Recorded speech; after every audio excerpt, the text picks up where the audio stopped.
Bismillahirrahmanirrahim. Assalamualaikum warahmatullahi wabarakatuh. Waalaikumsalam warahmatullahi wabarakatuh. Alhamdulillah di pagi hari yang cerah ini kita berjumpa lagi dalam acara Psikologi Keluarga.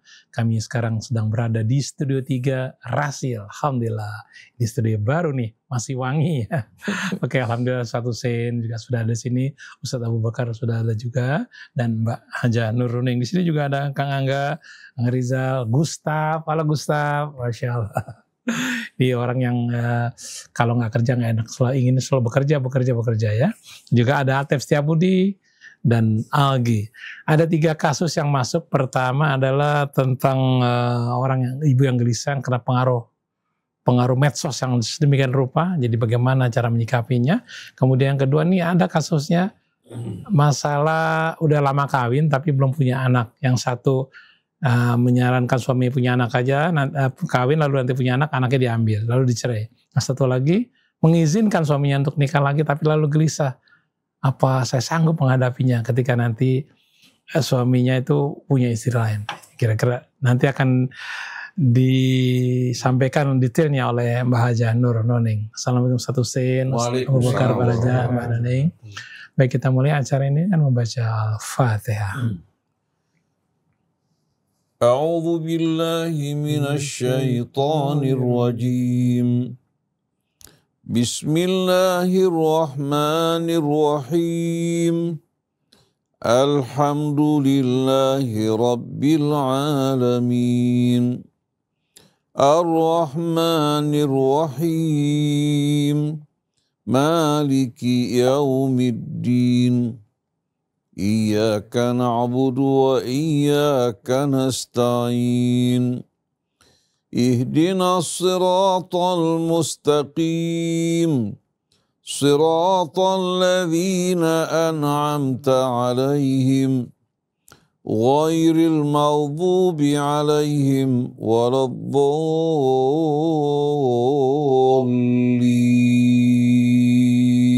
Amin. Alhamdulillah kita sudah baca Al-Fatihah. Mudah-mudahan Allah mudahkan kita dalam menghadapi persoalan yang kita hadapi sehari-hari.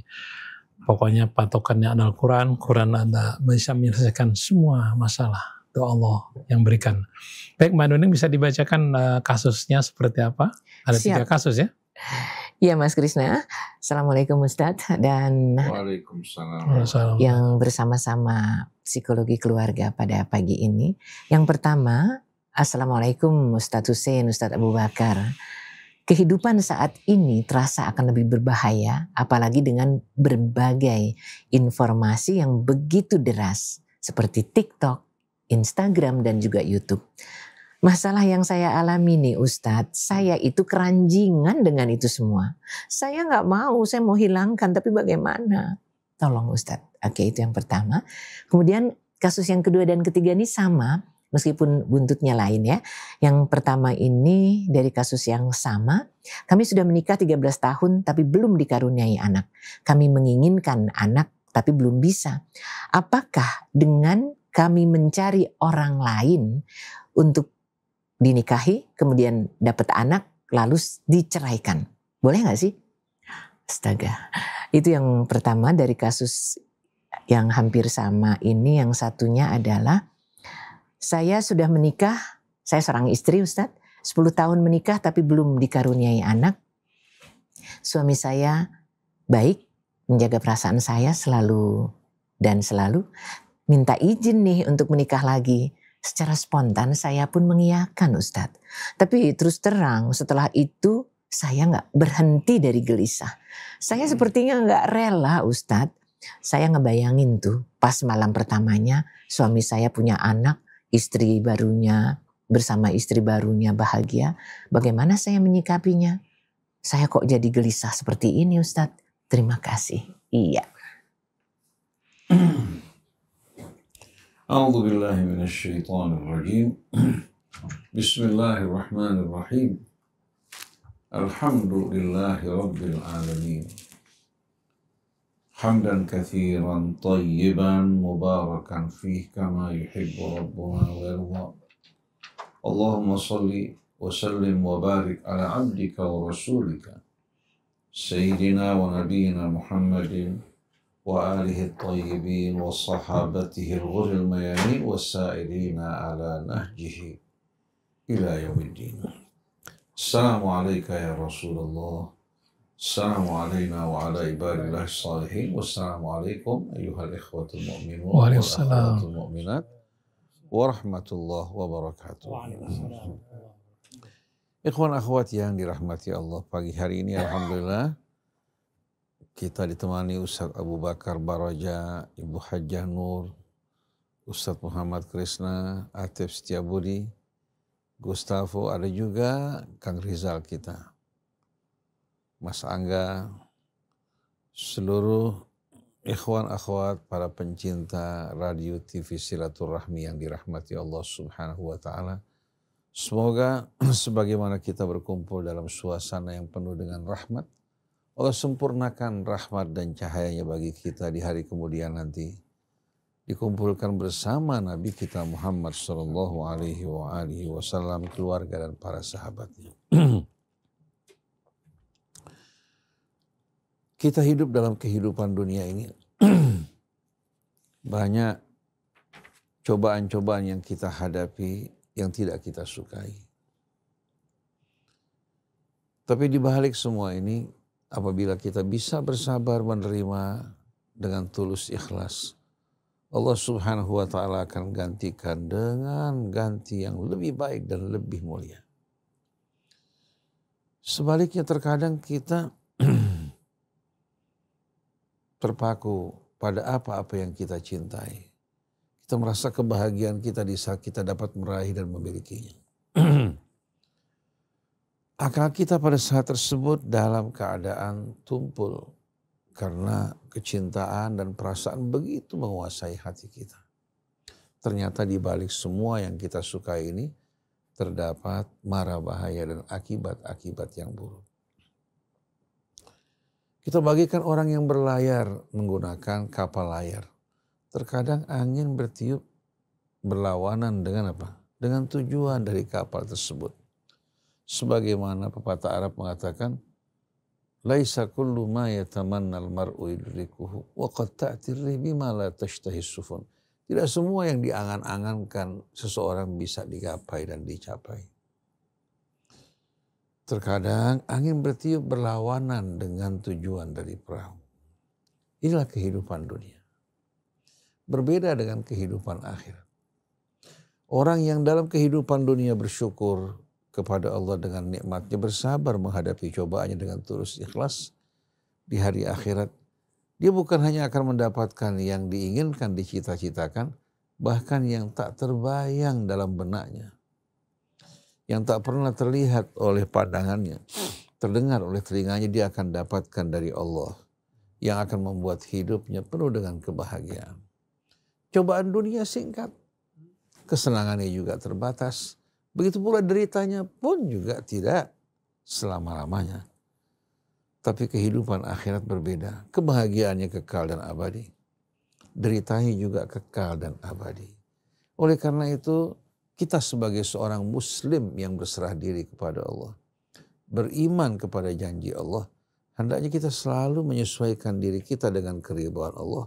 Bukan menyesuaikan Allah keridhaannya dengan hawa nafsu kita. Nah, kalau kita bisa menerima dengan hati lapang, kemudian mengutamakan hari akhirat, mengharapkan ridha Allah, bagaimanapun beratnya cobaan kita akan mampu hadapi. Tapi kalau kita menginginkan dunia dan kita ingin takdir Allah sesuai dengan keinginan kita, maka yang akan betul-betul mengalami kerusakan dan menjadi korban kita. Karena kita berhadapan dengan kekuatan yang tak mungkin kita akan mampu hadapi. Ketentuannya berlaku, sedangkan angan-angan kita, keinginan kita, tidak mampu kita capai, kita raih dengan akal kita maupun usaha dan pikiran kita. Maka yang paling berbahagia yang bisa menyesuaikan hidupnya dengan keridhaan Allah. Berjalan di atas jalan yang Allah ridhai, menjauh dari apa-apa yang dimurkai Allah, Anda yakin bahwa janji Allah Subhanahu wa Ta'ala tak akan diingkari. Wala sawfa yu'tika rabbuka fatardha wal akhiratu khairun laka minal ula. Nah, kita menanggapi pertanyaan yang baru saja kita dengar. pertama-tama seorang yang kecanduan TikTok, Instagram, YouTube, Facebook, ya, dan lain-lainnya. Bisa dia membuka YouTube, tahu-tahu pihak YouTube menunjukkan lagi menu-menu baru yang serupa. Tergantung apa yang dibuka, dia akan menghadirkan juga apa? Yang lain yang membuat hati kita penasaran. Tanpa kita sadari waktu kita membuka YouTube, waktu 2, 3, 4 jam berlalu. Sedangkan kita bukan melemah, malah semakin apa? Semakin bersemangat dan terangsang. Apalagi menu-menu yang dapat merusak kita. Merusak juga akal kita. Mengalihkan kita, ya, waliyadzubillah, dari manusia yang memiliki kendali diri menjadi hewan yang dikendalikan oleh hawa nafsunya. Ini betul-betul amat mengerikan. Oleh karena itu, apabila saudara kita sungguh-sungguh mau meninggalkan kecanduan ini, harus menggantikan dengan hobi-hobi yang lain yang bisa mengalihkan. Di antaranya kita bisa memilih sebetulnya menu-menu yang baik, yang berisikan nasihat, yang berisikan pelajaran. Kemudian banyak-banyak membaca Al-Quran dan renungkan maknanya. Dengarkan Al-Quran. Kemudian ingat, semua sebetulnya perilaku kita yang kita lakukan dengan kesadaran ataupun ucapan kita kembali kepada kalbu kita. Apabila kalbu kita diterangi oleh cahaya Allah, subhanallah, condongnya ke jalan yang Allah ridhai. Tapi bila kalbu kita dikuasai nafsu dan angan-angan, maka pada saat itu walaupun kita ingin, kita tidak berdaya di hadapan apa? Di hadapan apa-apa yang biasa disukai oleh kalbu kita. Jadi kalbu kita mudah sekali berubah. Terkadang menuju keridhaan Allah. Terkadang menuju apa? Apa-apa yang dibisikkan oleh syaitan. Maka jaga sholat kita. Sholat berjamaah. Kemudian usahakan Anda dalam sholat bukan hanya melakukan sholat yang rutin. Tapi Anda resapi pada saat Anda sholat, Anda sedang berkomunikasi langsung dengan Allah Subhanahu wa Ta'ala. Pada saat membaca ayat Allah, pada saat bertasbih, pada saat Anda sujud, dan pada saat sujud menangis dan mohon pada Allah. Agar Allah Subhanahu wa Ta'ala memperbaiki jiwa Anda, meluruskan kebiasaan Anda. Kalau perlu cucurkan air mata pada saat Anda sholat, memohon pada Allah untuk memberikan pertolongan dan mengangkat Anda dari kebiasaan yang buruk menuju kebiasaan yang baik. Baca Al-Quran. Dan biasakan kita hadir di tempat-tempat yang mengingatkan kita kepada Allah. Yang memberikan rasa tentram, harapan. Hobi-hobi yang buruk gantikan dengan hobi yang baik. Tapi yang paling utama berdoa mohon pada Allah Subhanahu wa Ta'ala. Yakin Allah Subhanahu wa Ta'ala akan menolong kita. Dia tidak pernah sama sekali menolak permintaan hambanya. Tidak pernah menutup pintu dari hamba-hambanya yang datang mengetuknya. Bila Anda sungguh-sungguh mohon pada Allah, dirikan sholat, baca Al-Quran dengan meresapi maknanya, dan alihkan hobi aktivitas Anda dari hal-hal yang negatif menuju hal-hal yang positif. Berolahraga sebagai contoh. Menghadiri majelis-majelis yang bermanfaat. Lama-kelamaan setelah Anda menikmati sesuatu yang istimewa, Anda akan merasa jijik dari kebiasaan yang sia-sia ini. Seperti ketika sahabat Nabi yang punya kebiasaan minum minuman keras. Kalau pada saat pertama kali dilarang, mereka akan menolak. Bisa kembali dalam kekafiran. Karena pada saat itu mereka betul-betul amat mencintai minuman keras daripada kebenaran yang baru mereka dengar. Tapi begitu mereka masuk lebih dalam lagi menikmati kebenaran, menikmati sholat berhubungan dengan Allah, mereka merasakan minuman keras ini mengganggu mereka. Lama-kelamaan rasa jijik, kebencian terhadap apa-apa yang mengganggu kenikmatan mereka berhubungan dengan Allah membuat mereka bertekad untuk meninggalkan minuman keras. Ketika turun firman Allah, innamal khamru wal maisir wal ansabu wal azlamu rijsun min amali syaitan fajtanibuh, langsung sahabat-sahabat Rasul membuang minuman-minuman mereka. Kemudian ada yang sedang diminum sampai di tenggorokan dimuntahkan. Mereka mengatakan, sekarang kami merdeka. Jadi di samping ada niat di hati mereka untuk berhenti, ada dukungan dari Allah Subhanahu wa Ta'ala. Jadi doa, sholat, hendaklah Anda sholat berjamaah dan jangan kumpul dengan teman-teman yang punya kebiasaan dengan hobi Anda. Alihkan perhatian Anda, lingkungan Anda dari teman-teman yang buruk menjadi teman-teman yang baik yang selalu mengingatkan Anda kepada Allah Subhanahu wa Ta'ala. Dan saya banyak menjumpai orang yang tadinya punya kecanduan terhadap sesuatu, begitu dia mulai mendekatkan diri pada Allah, membaca ayat Allah, berkumpul dengan orang-orang yang membawa pencerahan, langsung dia melihat kebiasaan dia itu kok menjijikkan sekali. Dia merasa malu kenapa sampai dia terjerat dalam kebiasaan tersebut. Jadi bangunkan diri Anda, kemudian lakukan kebiasaan-kebiasaan baik, lama-kelamaan hati kita ini akan betul-betul bisa meninggalkan kebiasaan yang buruk. Sebetulnya yang buruk juga tadinya tidak kita cintai. Tapi perlahan-lahan dia mulai mengarat dalam hati kita. Tapi istighfar, banyak-banyak memohon ampun, kemudian sholat dan baca selawat kepada Nabi kita Muhammad SAW. Melalui sholat, doa kita berkomunikasi dengan Allah. Melalui selawat, kita berkomunikasi dengan Rasul, melihat beliau sebagai tauladan yang terbaik satu-satunya, sebagaimana yang Allah Subhanahu wa Ta'ala tunjukkan. Mudah-mudahan Allah membebaskan Anda dari kebiasaan-kebiasaan yang buruk ini menuju kebiasaan yang baik. Dan yakin Allah Subhanahu wa Ta'ala maha mencintai hambanya. Nah, kasus yang kedua, seorang sudah menikah 10 tahun, tapi tidak memiliki anak. Biasa di tengah-tengah masyarakat Indonesia, masyarakat Arab dan Cina ini, kalau belum punya anak, dia berdosa terhadap leluhurnya.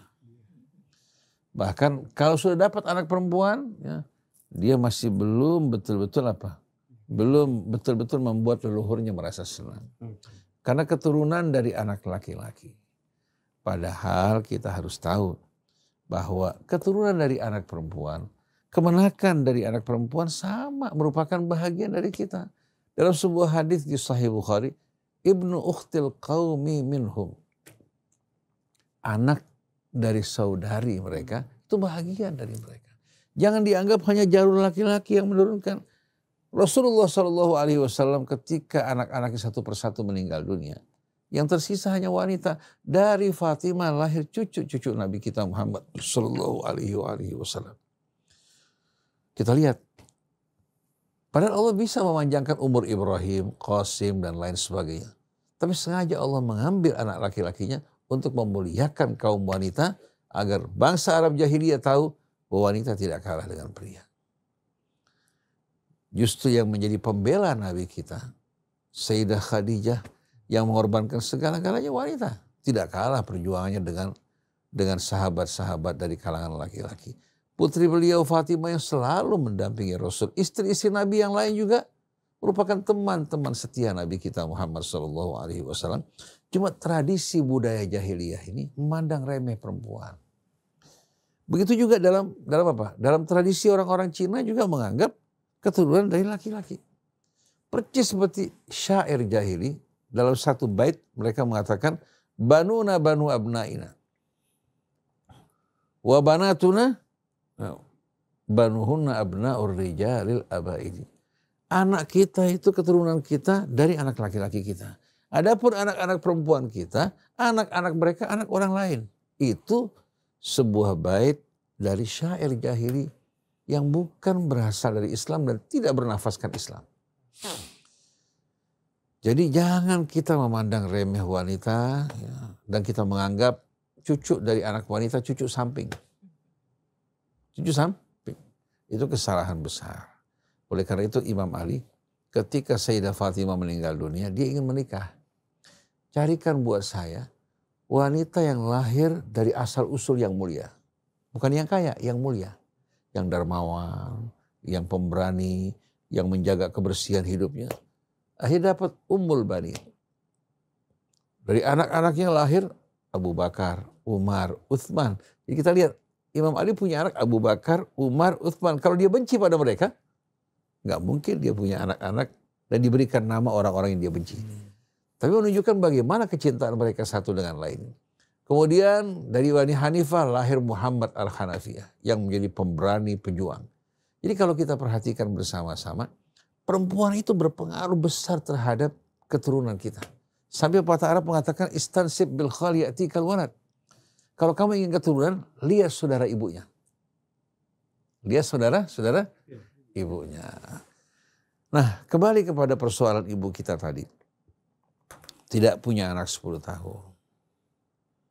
Kemudian mereka bersepakat suaminya menikah kembali. Begitu punya anak, dia ceraikan istrinya, anaknya diambil. Ini perbuatan dosa. Dan dia menyakiti wanita ini 2 kali. Pertama, dia sedang merasa kebahagiaan bersama suami. Kemudian mendapatkan buah dari hubungan tersebut. Tahu-tahu ketika dalam suasana terang dan damai, cahaya padam. Hati yang tadinya merasakan kecintaan, kebahagiaan, kedamaian, tahu-tahu dipisahkan dari suaminya. Coba Anda dudukkan diri Anda dalam kedudukan wanita ini. Apakah yang berhak berbahagia hanya Anda? Setiap orang mempunyai hak untuk menikmati kebahagiaan. Kemudian yang kedua, dipisahkan dari anaknya. Seorang ibu dipisahkan dari anak itu betul-betul merupakan hal yang menyakitkan. Walaupun diberikan uang 1 triliun. Tapi anaknya merupakan buah hatinya. Kecuali wanita-wanita yang memang sudah kehilangan apa? Kehilangan kemanusiaannya. Jadi saya pikir kalau Anda membiarkan suami Anda menikah, mempunyai anak, asal suami punya komitmen yang baik dan adil, ibu melepaskan dengan ikhlas, ibu bakal betul-betul menduduki kedudukan yang amat indah di hati suami. Dan madu ibu atau istri bapak yang kedua, bersama anaknya tidak akan mengurangi kebahagiaan. Dia bisa mengurus anaknya, ibu bisa menikmati anaknya, dan suami juga bisa memiliki keturunan. Tapi kalau kita menikah, kita ambil anak, kita ceraikan, kita anggap wanita ini seolah merupakan apa? Merupakan alat buat kita untuk memenuhi apa yang kita inginkan. Tanpa memperhatikan dia juga merupakan manusia yang butuh cinta, butuh perhatian. Dan dia juga pasti mencintai anaknya. Buat ibu mungkin tidak terlalu berat. Karena menerima anak tersebut. Kemudian suami menceraikan istrinya. Tapi buat wanita ini. Dan kita manusia itu perbedaannya dengan binatang. Manusia di samping punya perasaan, punya kendali diri. Ada nilai-nilai yang amat indah yang ditanamkan dalam sanubarinya. Kalau suami ibu melakukan hal ini, dia akan menyesal. Merasa tidak nyaman. Ibu juga akan merasakan hal yang sama. Oleh karena itu kalau seandainya ibu bisa melepaskan suami untuk menikah lagi, jangan pisahkan di antara keduanya. Kecuali kalau ibu dari anak tersebut melakukan perbuatan-perbuatan yang tidak benar. Dan ibu jangan berkecil hati. Jangan merasa dengan adanya yang baru ibu akan dilupakan. Bila ibu memiliki akhlak, kesetiaan, kemuliaan, ibu akan jatuh di hati suami lebih mulia dari sebelumnya. Biarkan setiap orang menikmati kebahagiaannya. Dan ibu berbagi dengan wanita ini, insya Allah ibu tidak akan kehilangan, malah akan bertambah kebahagiaan. Tapi kalau wanita ini ternyata bersikap semena-mena, mau menguasai suami, mau berbuat yang tidak menghargai perasaan ibu, pada saat itu kalau diceraikan, ibu punya alasan dan suami ibu juga punya alasan. Yang kedua, pasangan juga suami istri. Tidak memiliki anak. Selama berapa? 13 tahun? 10 tahun. Terbalik tadi yang tadi ya. Terbalik ya. 10 tahun. Tahu-tahu suami setelah lama menunggu, tidak memiliki anak, dia berbicara pada istrinya, bagaimana dek kalau saya menikah lagi? Saya spontan mengatakan, silahkan. Tapi setelah itu mulai dia sendiri, mulai bisikan syaitan masuk ke dalam hati. Nanti suami kamu begitu menikah, punya anak, dia akan lebih sayang sama wanita yang punya anak. Lalu saya bagaimana? Saya kehilangan pegangan, ada saingan dalam rumah. Itu mulai syaitan membisikkan hal tersebut. Dan saya tahu Merupakan hal yang manusiawi kalau seorang perempuan itu berat berbagi suami pada orang lain. Itu maklum. Tapi kalau ibu ingat kehidupan dunia cobaan, ibu bakal kembali kepada Allah. Bisa saja kalau ibu menerima, mengikhlaskan, ini akan menjadi jalan menuju kebahagiaan yang sempurna di hari akhir nanti. Ibu sekarang dicoba bersama suami dicoba bersama ibu dengan berbagai macam liku-likunya. Siapa yang bersyukur, siapa yang bersabar, dia adalah orang yang paling berbahagia. Saya berikan contoh yang amat indah.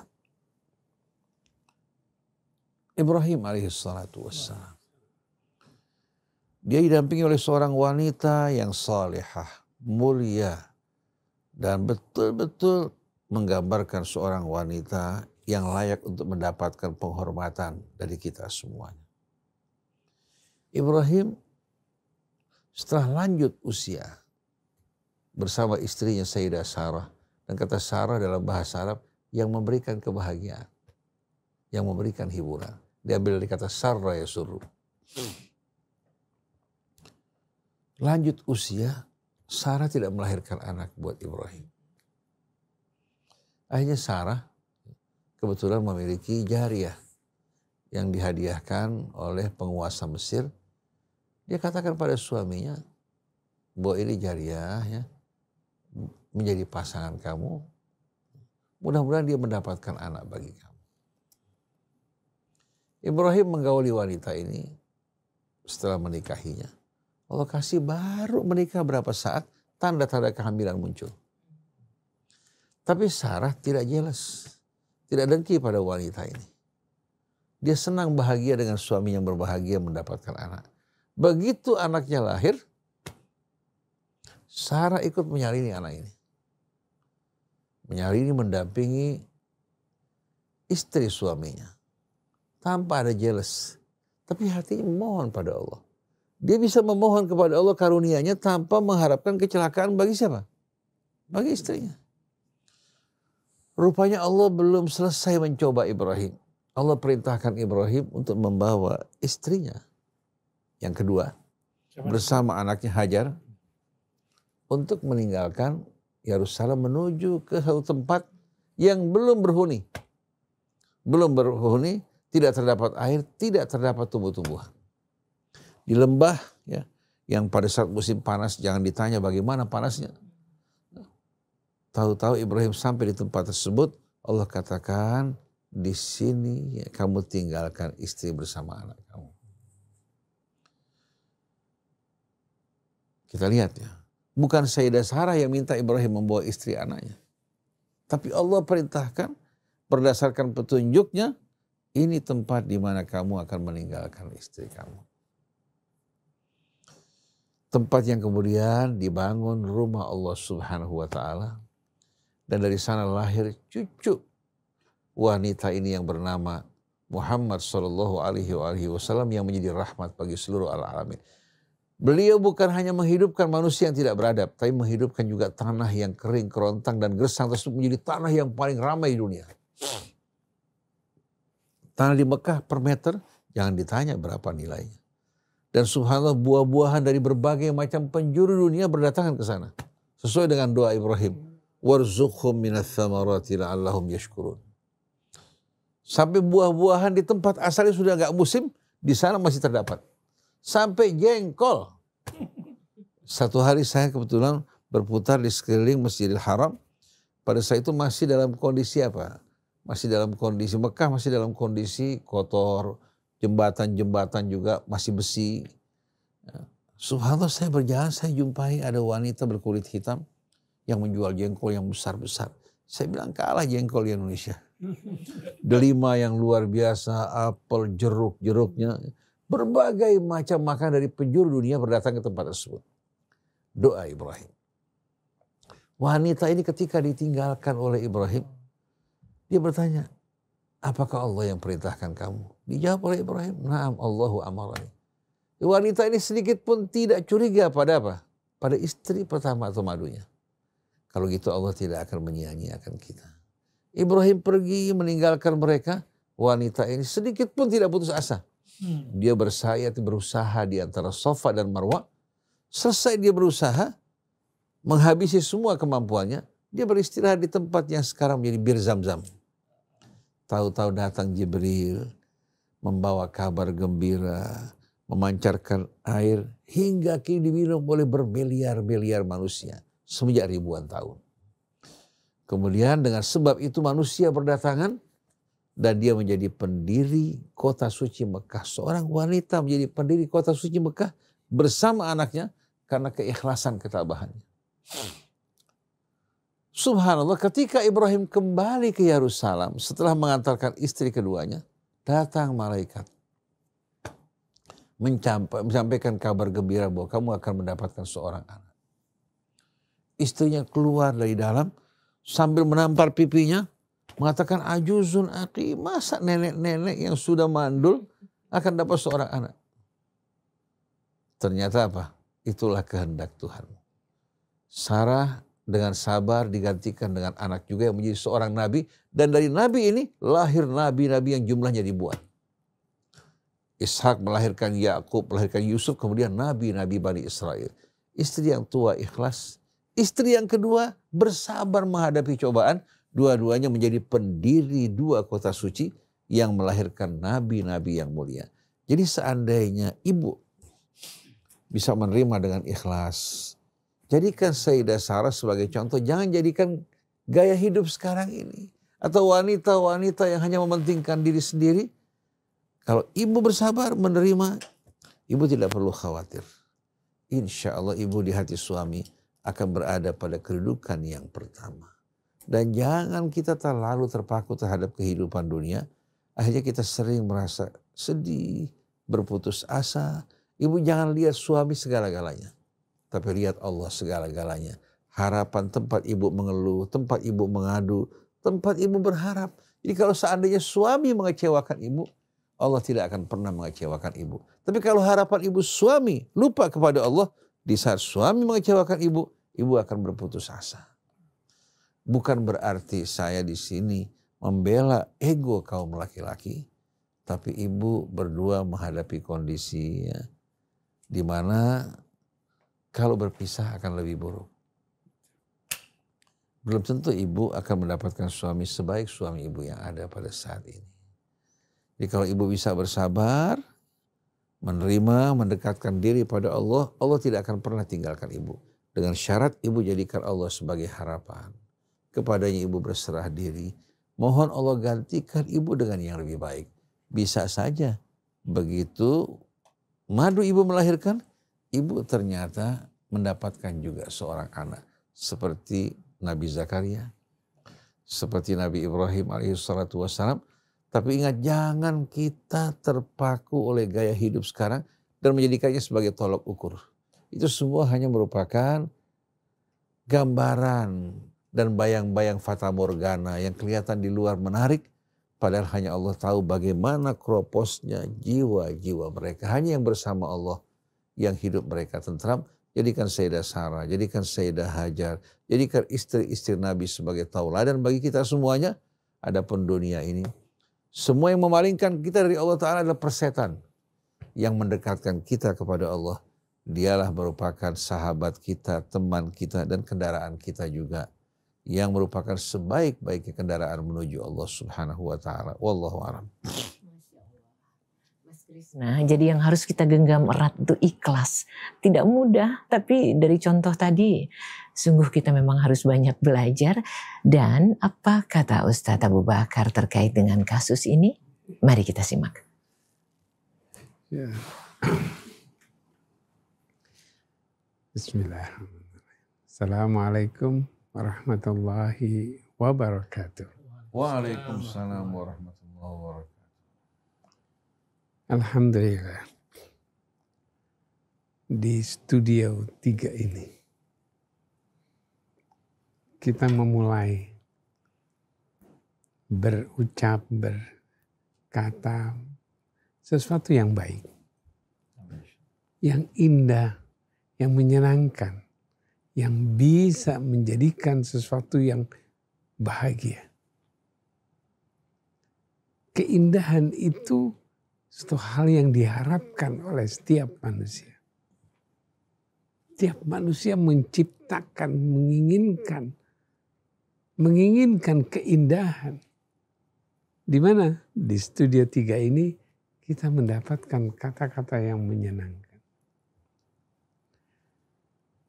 Dari Studio 3 inilah kita akan berbicara, mengobrol, menyampaikan sesuatu yang baik. Kebaikan inilah yang kita akan dapatkan. Kebaikan-kebaikan itu nanti akan menularkan berbagai macam kebaikan. Apalagi kita lihat kasus yang pertama. Bagaimana dia mencapai keranjingan dengan informasi. Informasi yang bagaimana? Instagram, TikTok, YouTube, dan semuanya. Ini dia sudah mulai masuk ke dalam proses dirinya kekungkung. Masuk dalam pola yang terpaku. Jadi dia gak bisa apa-apa. Gak bisa menentukan. Dia tinggal cer. Lihat sedikit. Padahal tidak dilihat 100%. Cuma dilihat sedikit, lihat sedikit. Tapi dengan terus menerus. Ada satu penelitian mengatakan ketika kita menonton atau melihat 2 jam terus menerus selama 20 hari. Jadi selama 20 hari itu sudah mulai masuk. Jadi sinarnya itu masuk ke dalam pikiran kita. Itu cuma 20 jam. 2 jam, 20 hari. Bagaimana kalau terus menerus menjadi sampai sekian banyaknya? Kita nggak tahu. Yang tahu kita sekarang bahwa orang itu tidak bisa terlepas. Dengan teman-temannya dengan berbagai macam dia ngeliatin. Dia ngobrol, dia ngeliat lagi. Dia ngobrol, dia ngeliat lagi. Karena begitu dahsyatnya informasi ini. Apalagi TikTok. Apalagi Instagram. Apalagi YouTube. Dengan berbagai macam yang lainnya. Itu penuh dengan berbagai macam yang masuk. Dan dia sendiri tidak tahu apa yang dia akan lakukan. Dia tidak akan pernah tahu apa yang dia mau lakukan. Yang dilihat di TikTok, oh gini. Yang dia dengar, misalnya dilihat ada yang negatif, dia penuh dengan perhatian dengan negatif. Dilihat, oh dia begitu. Ada berita informasi yang baik.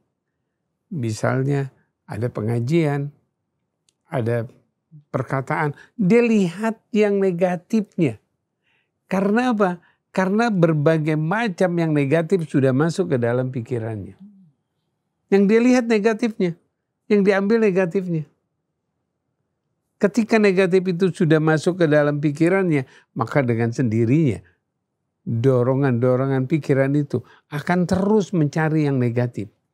Mencari yang negatif.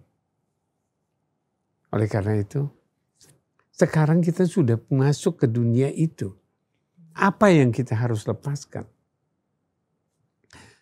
Tadi sudah dijelaskan bagaimana kita berpindah dengan hobi, dengan pekerjaan, kepada hal-hal yang terbaik. Kalau ini sekarang sudah nggak bisa lagi, bagaimana kita harus memulainya untuk meninggalkannya? Ada sesuatu yang terbaik. Dengan tegas, kita tidak akan pernah melihat lagi. Dengan yakin, kita tidak akan pernah menonton lagi. Dengan keyakinan kita dengan beratnya, dengan sangat-sangat yang luar biasa, yang gak bisa kita tunda, kita akan putuskan, kita katakan tidak akan menonton.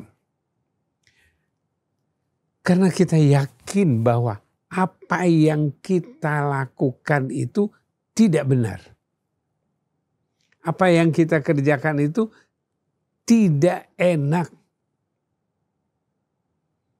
dan menyusahkan hidup kita. Pertama, kita harus tegaskan pada diri kita, saya tidak akan menonton lagi.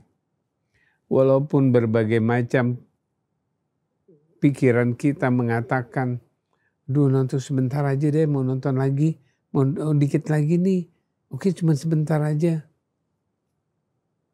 Apakah kita akan melihat itu lagi? Atau kita tegaskan, saya tidak akan menonton yang lain kecuali ceramah agama. Atau kecuali bikin kue. Atau kecuali bikin sesuatu. Itu yang menunjukkan ketika kita melihat. Yang terjadi adalah terus menerus. Karena kita melihat visualisasi masuk ke dalam pikiran kita. Kalau kita melakukannya 2 jam berturut-turut sampai 20 hari, apalagi sampai setahun, apalagi sampai 2 tahun, itu sudah kemakan. 20 hari. Nah, kita tegaskan, yakinkan bahwa saya tidak akan menonton lagi. Saya tidak akan menonton lagi. Yakinkan. Nah sebelum itu bagaimana? Yakinkan dulu, yakinkan. Saya tidak akan nonton, saya tidak akan nonton, saya tidak akan nonton. Berapa? 7 kali kita katakan, saya tidak akan nonton. Teruskan kata-kata ini, teruskan. Saya tidak akan nonton. Lagi nonton kita katakan, saya tidak akan nonton. Lagi ngelihat katakan, saya tidak akan nonton. Saya tidak akan pernah mau menonton lagi. Tekanan ini, yakin tekanan ini meninggalkan, melepaskan bayang-bayang yang terjadi pada pikiran kita. Karena visualisasi itu menjadikan bayang-bayang kita. Karena dia akan menjadikan bayang-bayangan terus. Yang akan mendorong kita untuk melihat lagi, menonton lagi, memperhatikan lagi. Maka dengan itu, dengan tegas kita katakan, kita lagi nonton, lagi ngeliat TikTok, saya tidak akan nonton lagi, saya tidak akan nonton lagi. Katakan itu 7 kali. Kalau kita sudah mengatakan itu 7 kali, sudah melemah. Bayangan-bayangan itu sudah melemah, dia akan pergi. Nah, dengan tegas, kemudian yakinkan, ya, saya akan tinggalkan. Baru pindah dengan kegiatan-kegiatan yang lain. Setelah kita sudah menyatakan, sudah menjelaskan, baru kita melakukan sesuatu. Jadi ketika kita menonton, saya tidak akan pernah nonton. Sudah bingung, kita akan lihat. Apa yang kita akan lihat? Yang kita perhatikan. Apa yang kita perhatikan?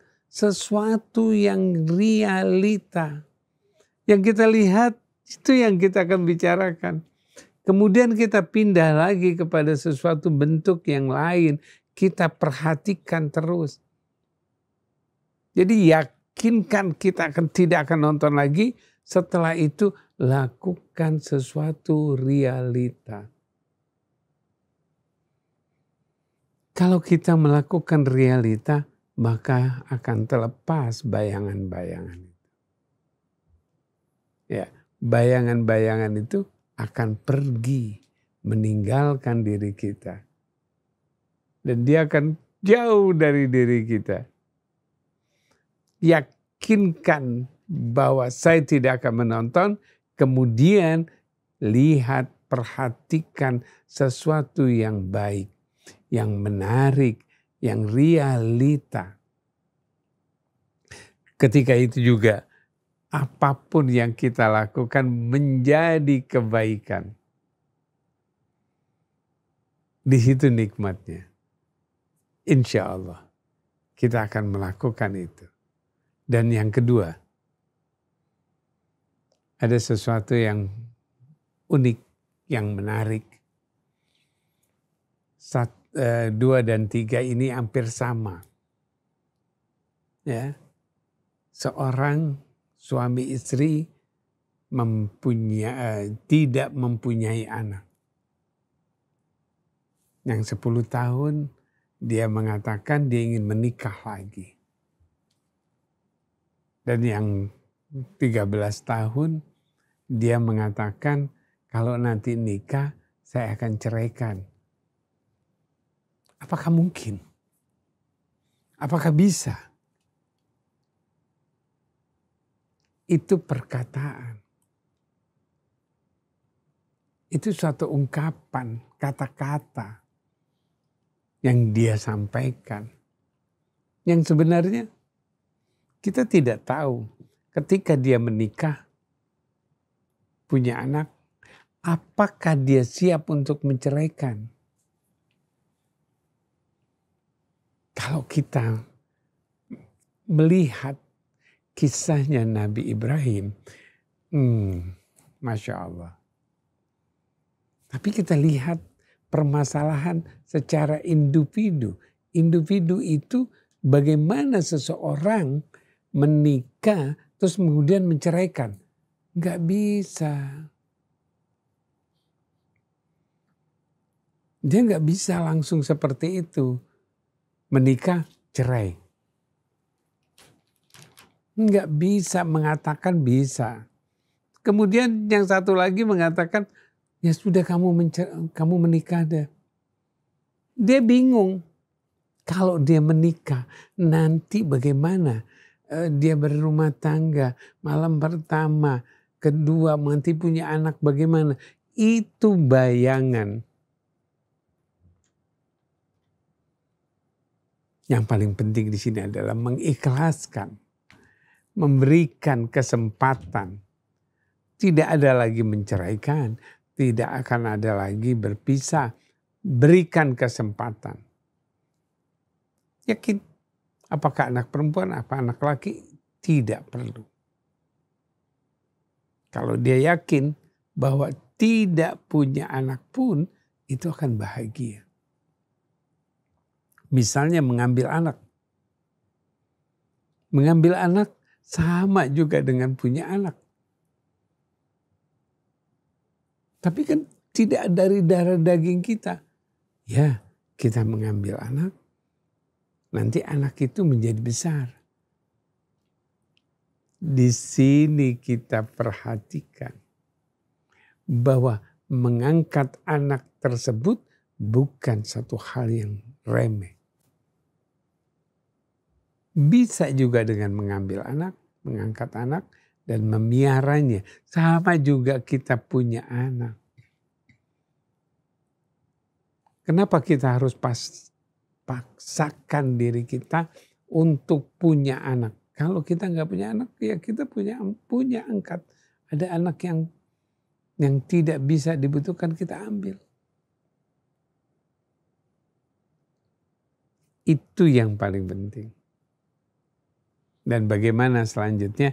Yang penting bagaimana seorang istri ketika dia ingin meminta suaminya menikah, lepaskan, yakinkan bahwa suaminya akan bahagia. Suaminya akan bahagia. Lepaskan. Dan gak usah pikirkan, oh nanti dia begitu, gak perlu. Yang penting dia menikah, sudah. Sibukkan dengan diri kita. Insya Allah dia akan bahagia. Dan masalah ini sudah diterangkan tentang Nabi Ibrahim dan luar biasa, insya Allah. Insya Allah. Jadi Mas Krisna, untuk urusan pasangan, untuk urusan keluarga itu memang tidak sederhana, tidak mudah. Tapi kita masih punya waktu 2-3 menit Ustaz Husain kalau mau nambahkan. Inilah serba-serbi kehidupan. Tidak ada seorang pun dalam hidup ini yang tidak mengalami liku-liku kehidupan. Terkadang dia harus mendaki, terkadang berjalan di atas jalan yang licin, terkadang dia harus korban perasaan. Tapi apakah berarti pada saat dia sedang bersedih berduka, langit bumi berduka bersamanya? Sama sekali tidak. Oleh karena itu jangan lakukan perbuatan yang bakal menambah derita kita dan menambahkan penyesalan di hati kita semua. Hendaknya sebagaimana yang Allah katakan, fafirru ilallah inni lakum minhu nadhirun mubin. Larilah kalian, kemana berlarinya? Berlari menuju Allah, masuk ke dalam dekapan rahmat dan kasih-Nya. Ini merupakan sebaik-baiknya tempat kita mengadu, mengeluh, dan langsung hati kita yang tadinya sempit akan berubah menjadi lapang. Kita melihat dunia bukan dengan pandangan kacamata duniawi yang sempit, tapi pandangan yang lebih besar. Kita saksikan, ya Allah, betapa kecilnya dunia pada saat kita lebih mengutamakan keridhaan Allah Subhanahu wa Ta'ala. Nah, cobaan yang dihadapi Bapak Ibu ya, sebetulnya relatif kecil bila dibandingkan cobaan yang dihadapi oleh sahabat-sahabat Nabi, yang dihadapi saudara-saudara kita di Palestina, rumah yang hancur, keluarga yang porak-poranda, anak-anak yang berubah menjadi yatim, bahkan piatu. Tapi mereka tetap bersabar. Di musim dingin mereka tidak mendapatkan selimut untuk menghangatkan diri mereka. Makanan sulit, begitu pula air. Tapi mereka melihat ini justru merupakan jalan menuju kemuliaan. Mereka mendambakan untuk segera berkumpul bersama orang-orang yang telah mendahului mereka, suami atau istri atau anak-anak. Jadikan akhirat, jadikan Allah sebagai tujuan hidup Anda. Insya Allah Anda akan menikmati kebahagiaan yang tidak dapat dinikmati oleh orang-orang lain.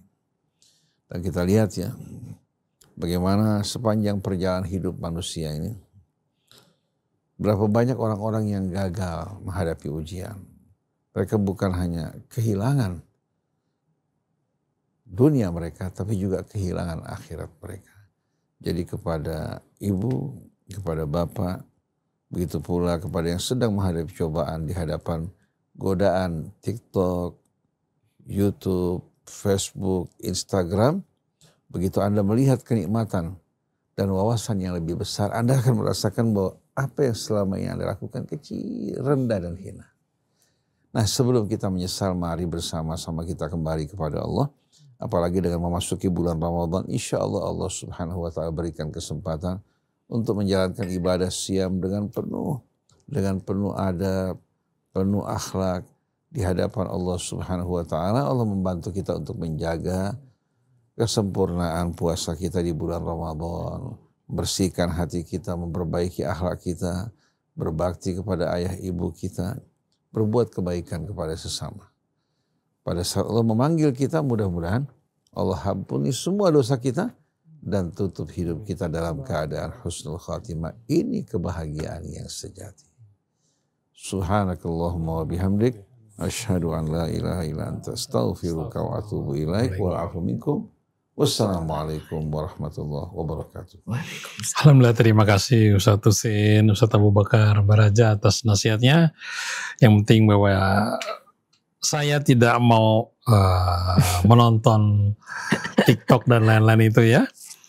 Alihkan ke membaca Al-Quran. Kalau itu diresapi maka itu semua akan kecil ya. Yang kedua, kami dengan maksud mengambil anak adalah sesuatu yang tidak bagus. Kemudian ketiga, bercontohlah dengan kisah Sarah dan Hajar dari istri Nabi Ibrahim. Oke, terima kasih atas perhatiannya. Saya Muhammad Krisna dari Studio 3, juga Atef Setiabudi dan Algi. Mohon pamit. Wabillahi taufiq wal hidayah. Wassalamualaikum warahmatullahi wabarakatuh. Waalaikumsalam warahmatullahi wabarakatuh.